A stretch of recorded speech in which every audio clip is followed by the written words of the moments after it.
So I've been thinking about rejection sensitivity dysphoria, RSD. RSD is this hypersensitivity to small, real or perceived rejections that people with ADHD often report feeling. It is not a diagnostic criteria of ADHD, and it is not even really studied that much in the literature. There are a few studies on rejection sensitivity in general, but the term RSD is not really in the literature yet.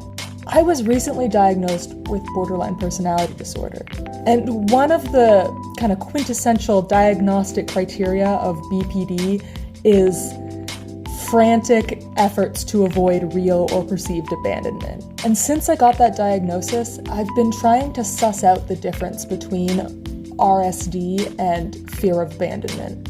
And in myself, at least, they are no different. Because for me, a tiny, tiny, tiny rejection can spiral away in my brain into this person no longer likes me, I'm worthless, I'm hopeless, they're gonna leave me, nobody wants me, which then causes me to frantically act out in ways that I normally would not.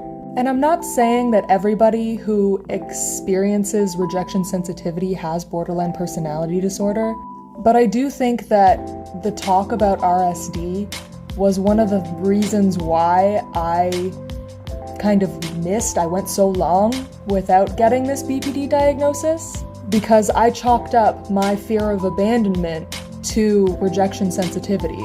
So I guess the point of this video is to say that if you're really, really struggling with rejection sensitivity, so much so that it's changing your actions and you're kind of acting out and doing things that you wouldn't normally do in a non-rejection sensitive state of mind, it might be worth going to talk to a professional about that, because it might not just be ADHD.